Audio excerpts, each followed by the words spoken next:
Welcome to another episode of If You Can, I Can, dedicated to all the inspiring people in our community and beyond.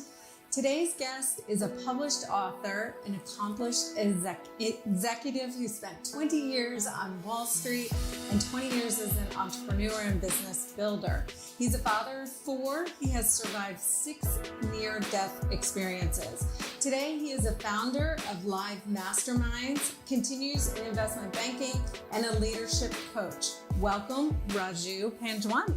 Hey, thank you so much for having me. Oh, I'm so excited. It sounds so, flowery when you hear a summary about your life. Impressive. Well, my question is, do you ever sleep? How do you do all these things? Well, because I believe that one of my mentors just says, you're not just that. So every night there's a thing that goes off on my calendar that says, I'm not just that. So we have so many facets to our personalities, and I feel there are so many passions we all have, but there's not enough time in the day to express it all. So these last 15 months, I have decided that I'm going to consciously at least pursue 1 or 2, if not more, because it's all about expression. Yeah, that's incredible. So one of the questions I always like to just start off with is, what drew you to Hilton Head? What's your, when did you first start coming here, and how long have you spent time here? And oh, wow, that's a great long question, but I'm gonna try to make these answers brief. So I've been coming to Hilton Head almost for 32 or 33 years. It was a place we discovered just through search back then. There was no Google. Over the years, I've been here pretty much every other year, I would say, throughout these years. And so it's one of my happy places. And so that was it. But I don't think that I moved to Bluffton, by the way, not to Hilton Head, right, 15 months ago. That was just a total, I never heard of Bluffton in my life. Oh my gosh. So it was a divine download is all I can say, because I usually in my meditation, you just empty mind sort of meditation. And one fine morning, I already knew that my lease was up in New York, but it had been up for a while. Yeah. And then, with COVID, everybody was home and just was trying to get to be an empty nester, long overdue. And then one fine morning, Bluffton showed up in my dreams, and I just didn't know what it was. And I came down and I just followed whatever it was and realized it was next to Hilton Head. Oh, wow, this must be good. Well, that's great. COVID led you here, like many. Yeah. Led you here long term anyway. Yeah, so that's great. So we're going to just go ahead and dive right in now. First, I must say, this is the book that you have written, Bold Conscious Leadership. You co-wrote it. It's absolutely incredible. So I highly recommend it. But so I'm going to reference your book many times throughout this podcast, but you came over to the U.S. over 42 years ago with $8 in your pocket. My first question is, where did you come from? Well, I grew up in India, and I had already moved around so much within India. I went to 8 schools, 9 cities or 8 cities. So kind of a vagabond. But yeah, I ended up here. What led you here? An arranged marriage. Oh, okay. Yeah, that's not that well known, yes. Oh, wow. Okay. And then what kept you here? Once you were over here, were you just struck with the United States? You loved it here? I'm really curious. Really? Mm-hmm. You really want to answer? I do. You don't have to answer. No, I'll answer. I'd say I came to this country with this arranged marriage fighting. I didn't want to be in the United States. Mm-hmm. I had read so much that I felt my career was in India. My dad and I were going to be in a partnership together. And you were in finance over there as well? My degree was in finance and economics. Okay. And I was also a chartered accountant, which is, much tougher than CPA. Sure. So accounting and auditing was kind of my thing, but my dad was tax. We were going to partner up and do that. But then he's the one that got me married off. So that's how I ended up here. And then we had our first child rather soon. And my wife at the time, ex-wife now, is a physician, and she just didn't want to pursue her medicine anymore. But we pushed her to do that because somebody had to work and make a little bit of money. And I had a $10,000 job, $10,000 a year, and so it was just making ends meet. And then after that, it was just when she stopped working. We talked about separating and all these different things, but I figured just give it a go. Yeah. And it was actually, she was a catalyst for me to stick around here longer in a different way. Right. Yeah. And then that was it. Yeah. So also, you experienced divorce by age 34. You had, as I mentioned in the intro, 6 near-death experiences.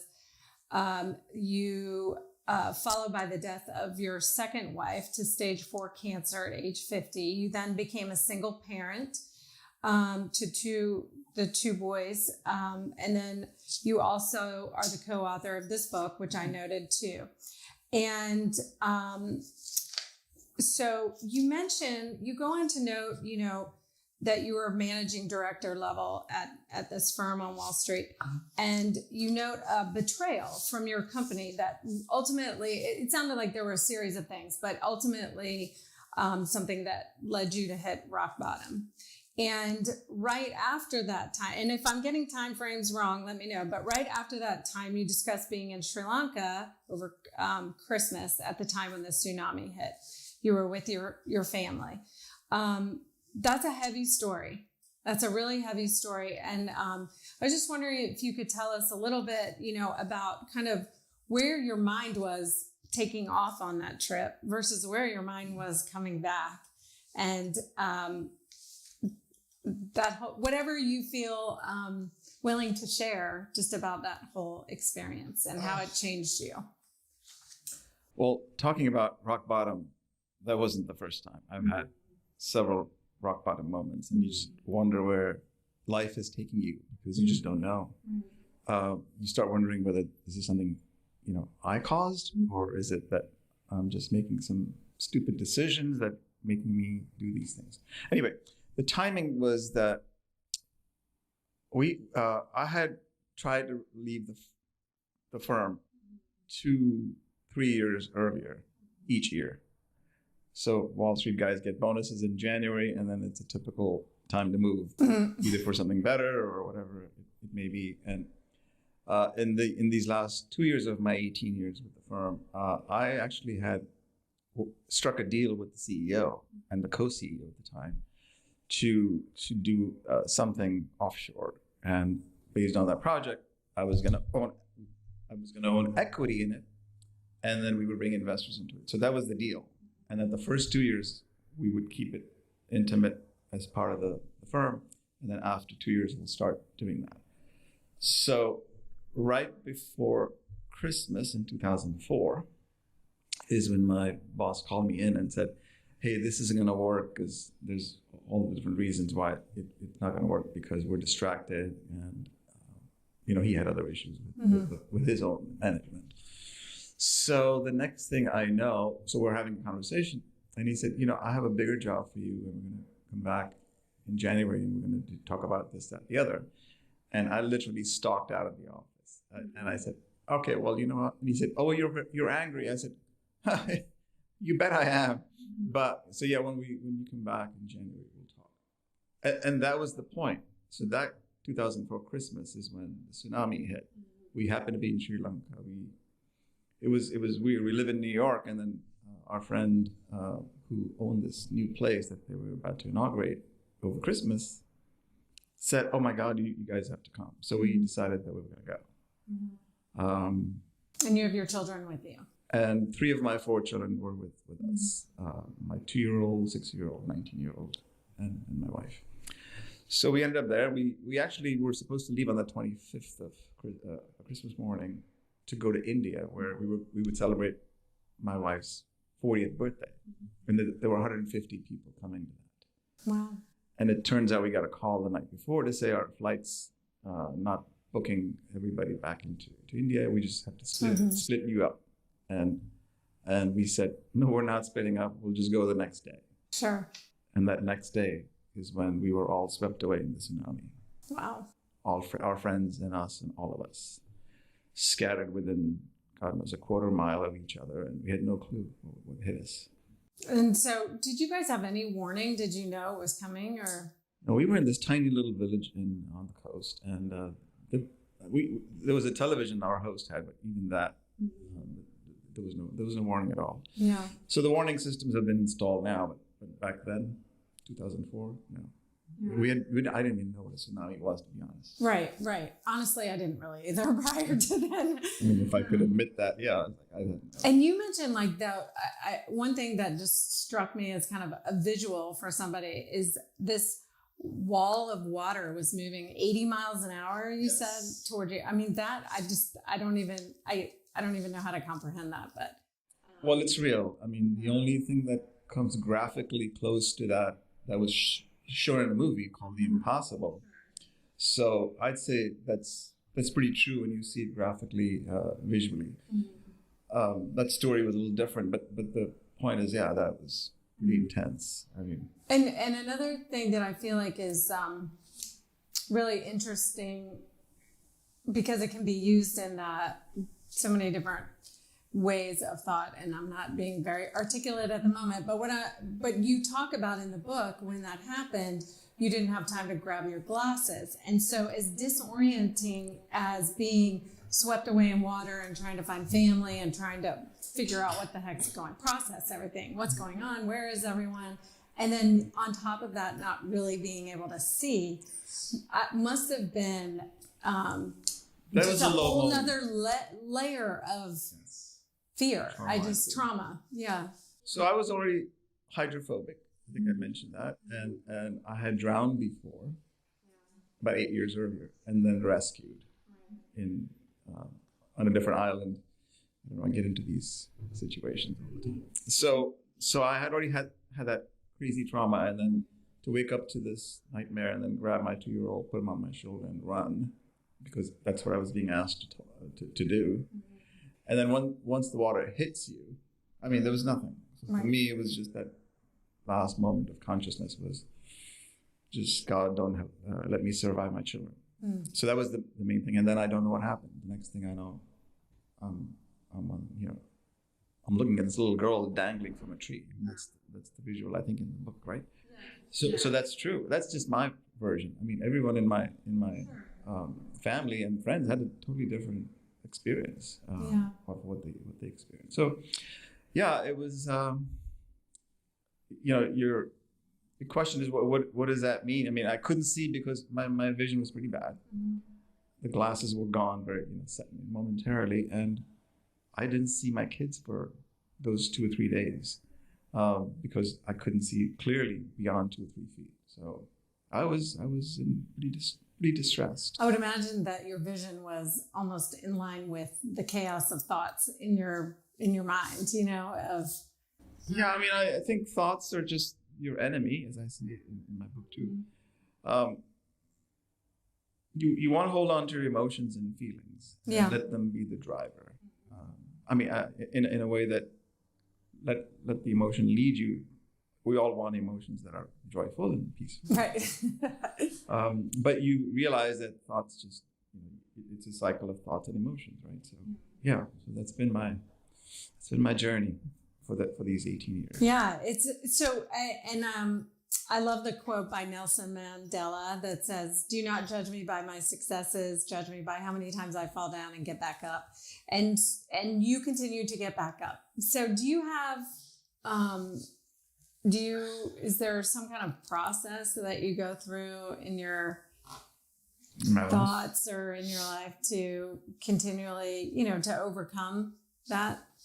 Well, for over 35 years, I made a commitment to invest in myself every single year. So even if I was employed and they want me to go to, companies want me to go to training and do corporate training and development for myself, as for everybody else, I realized that what I needed to do was much more than that. So I have been a practitioner, not always good at it, obviously. I recognized only recently, maybe 4 or 5 years ago, that thoughts can be your enemy. So how do you reduce unnecessary thought, because most of the thoughts are based in fear. Right. And all the worst things that can happen to you. So really, I focus as much as I can. The practices, that's what you're asking me, there's a lot of breath work, right? Mm-hmm. So I've learned so many different breath techniques. Mm-hmm. Over the past 25 years. I've learned different techniques of meditation, yoga regularly. So there's all these different things, and we go through phases. I mean, sure. I began at a young age with TM, Transcendental Meditation, because of my uncle. Mm-hmm. And then it sort of fell by the wayside when I came to the U.S. and other traumas happened. Yeah. And then you just forget that, all that you need to do is to just be within you, and you're not within you, and then you get all sorts of stuff happen to you. Yeah, I think that's true. You can have all these daily intentions or what have you, and then life can kind of pull you away from that, and you kind of forget about it, and then something leads you back, and you're like, oh my gosh, why did I ever even stop doing that? That really helped me. So I want to share something from your book as well. You say, quote, humans are, especially in times of crisis, largely self-absorbed. Traumas are a part of our lives. Fear and courage are on the same spectrum. There's no courage without fear. And after every trauma comes healing, but we have to be willing to heal. In order to heal, we have to feel. And that really spoke to me, because I think it takes courage to feel, which is... Yes, it takes incredible courage to feel. Yes. And I think part of it too was the inspiration was the Bible says, you got to die to it. In Christ consciousness, there's a lot of that reference. And we tend to, not to talk about just the Bible, but every scripture talks about you've got to feel it all, right? That's what is meant by dying to it. So it's not easy. Oh my God. So if you're having an emotion that's in the guilt or shame or anger or frustration, you are feeling it. You're human, right? Mm-hmm. So you don't transcend it immediately. You just observe it. So I always say there is this, I take a pencil or a pen or whatever, so fear on one end and courage on the other. And, neither exists without the other. Mm-hmm. Because there is fear, there's also courage, and you drive yourself towards that. Mm-hmm. But when you're observing it, as my mentor Guy Finley said in one of my podcasts with me, yes, it's that spectrum, but so what? It's you can find whatever, moment in that. Okay, you're afraid, but you're going to do it anyway, right? That's the courage part of it. Mm-hmm. Which part of the spectrum are you? But if you observe it from the top, like you are all of that, and you can actually take it all in at the same moment, at the same time. That's revelation of your true self in that moment. And to me, that was like, oh my God, that was another revelation. Yeah. So very powerful. Yeah. So I just think that without trauma, there is no, there's no healing without feeling. Mm-hmm. And I think that's kind of true. Yeah, it is very true. It really struck me. So, I want to go back to this, because your book speaks a lot about being bold. And what do you mean? What does it mean to be bold? Oh, like our definition, my definition. Yeah. So my partner and I came up with this because if our movement, which is what we began about 2.5 years ago, is a bold, conscious movement, because movements are bigger than our individual lives, right? So if you want to leave a legacy or you want to make a difference, movements make the difference. Mm-hmm. And ultimately, what is it that we're all after? It's knowing that the collective consciousness of this world is very low, because it's just, everything is just external influences. And we just forget that we as individuals need to raise our level of consciousness. So it was related to that. And then came, well, you could be all conscious, but then you don't have the courage to move forward. Mm-hmm. So we came up with our own definition of bold, which is that it has 5 elements. Ambition, which anybody that thinks about courage is like, oh, they must be ambitious. They want to do something more in their lives. And ambitions are usually tied with jobs and things like that, or work. That's not what we meant. Ambition can be anything. So it's ambition, it's decisiveness, it's conviction, And then the two H's are heart-centered and humility, which you kind of say, well, how could you be ambitious and be humble at the same time? Well, that's the point. If you collectively put these 5 elements into this person or the consciousness, then you're being bold, because there's nothing that can stand in your way. Right. You can put those intentions into action. Or even just to feel it first, right? That you are aware. And then the next thing is, okay, now you got to act. So bold is about action. Consciousness is about raising your level of awareness, which is another definition where we said consciousness levels have 3 levels. Life is happening to me, like I'm a victim. Right. Second is life is happening by me, which is I'm in charge. I make everything happen in my life, which we know is not true. And then the third is life is happening through you, or as Tony Robbins says, life is happening for you. Right. Same idea. Right.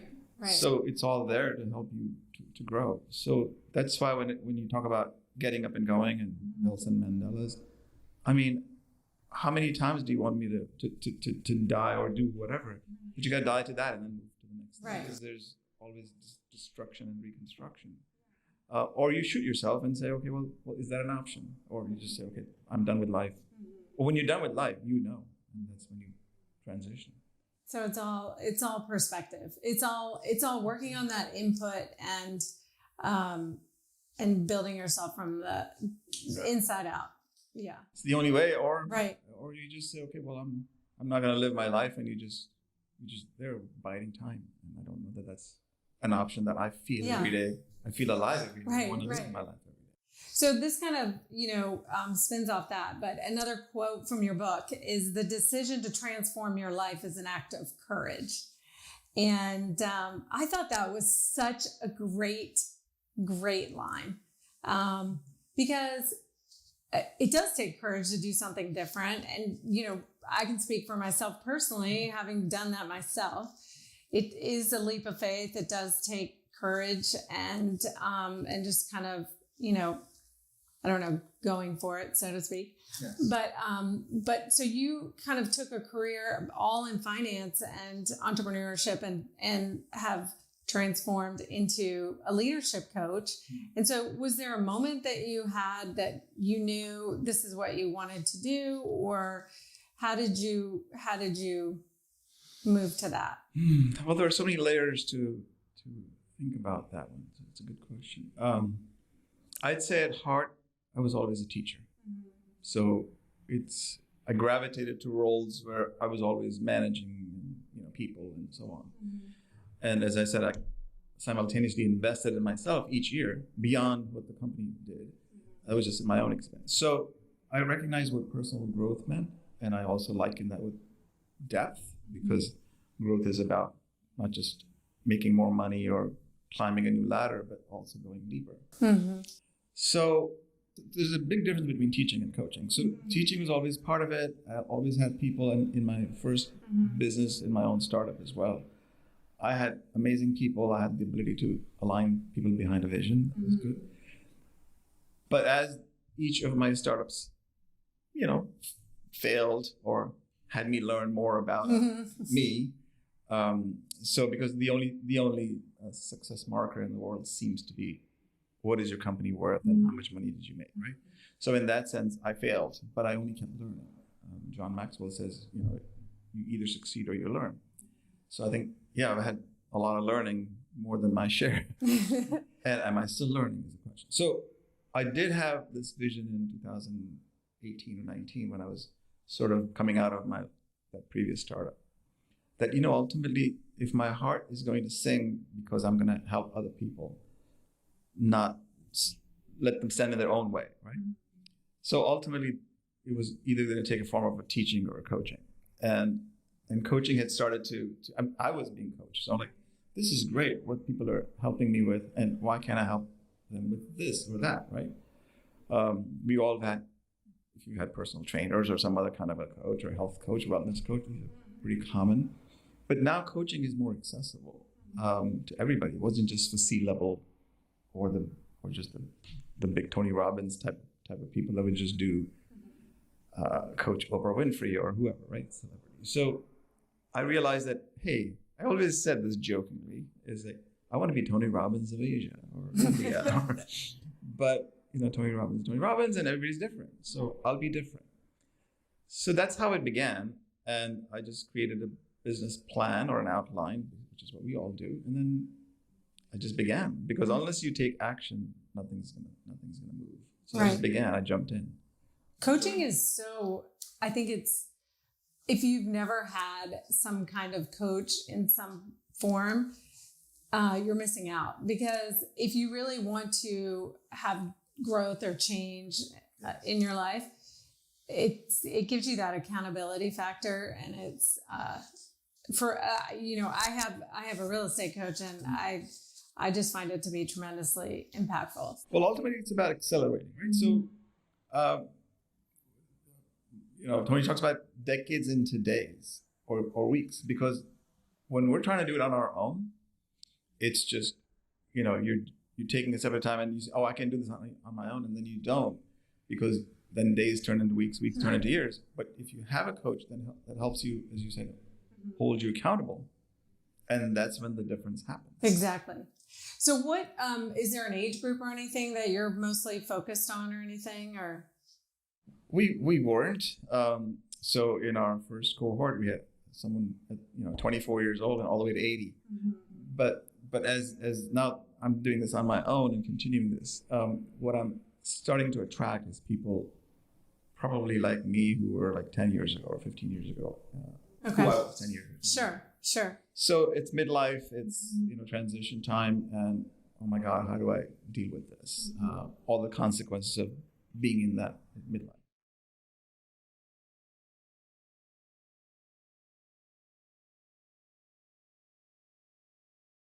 Always about touching people's lives, if I can, in any way, not just to say, but also walk the talk, right? Because it's walking the talk that makes the difference. Absolutely. So my struggle and my challenge is walking that talk. So like, but okay, I say this, do I mean it? And then I apply it to my life. And it's hard. Listen, if it was easy, everybody would be doing it. So I think that's, for me, is inspiring to see my own growth, and then how can I touch somebody else? And because they can't see what's possible. Unless they see what's possible, there is no change, right? So I always say there are two things that will change your life. Either a catalyst happens, like maybe happened to you, happened to me. The tsunami drove me finally to say, okay, you're out. Your life's too short. Go focus on something else. And we call that mortality motivation. Mortality motivates me every day. Or you just have this inner calling that I'm going to, do this or do that. That's rare. So are you waiting for a catalyst, or you want to just simply jump in and say, okay, I'm inspired. Let me just go change my life today. I love that. That's a great answer. How can people find you? How can they find you online? If they were interested in coaching with you, how would they do that? Well, I jokingly say, just Google me and you'll find so much about me. That is true, by the way. My life seems to be an open book, and sometimes that's not so good. So our website is called boldconsciousleadership.com. Bold Conscious is our main movement. So I put Bold Conscious Connections for my podcast, Bold Conscious Leadership for the programs, and Bold Conscious Leadership also for YouTube. So, and LinkedIn, you can just link. Very good. So last question I always ask every guest, what advice would you give to somebody whose life was going about seamlessly and it suddenly took a hard left? Oof. I'm so used to hard lefts that I don't know what's coming next for me. I would say literally stop focusing on the outside world. Focus inward immediately to start breathing, because you have all the tools you've been given. I'm not talking about spiritually. I'm simply saying you are a spirit in a human body. If you don't believe that, then you got another thing coming, because day to day you actually behave based on your deep belief system. I say to everybody, start questioning your belief system. Not that it's wrong or right, but it's time to question it when you're feeling a certain way and life has taken a left. And what is it that you're What is it that you're feeling deep in your heart, and connect with that, because the answers are all there. Great. That's great advice. Great advice. Thank you so much for joining me today. I really appreciate it. I know you're very busy and time is valuable. So I really think that, all of your encouraging words and everything you had to say, your story will impact many. So I appreciate your time here, and we'll have to reconnect again soon. Well, thank you for having me. This is such a pleasure. Yeah, my pleasure, my pleasure. So thank you so much for joining us today. And if you have a guest you'd like to nominate, please text or call me at 843-368-1300. Pick up a copy of this book. It is incredible. And go out there, win your day. And remember, if you can, I can.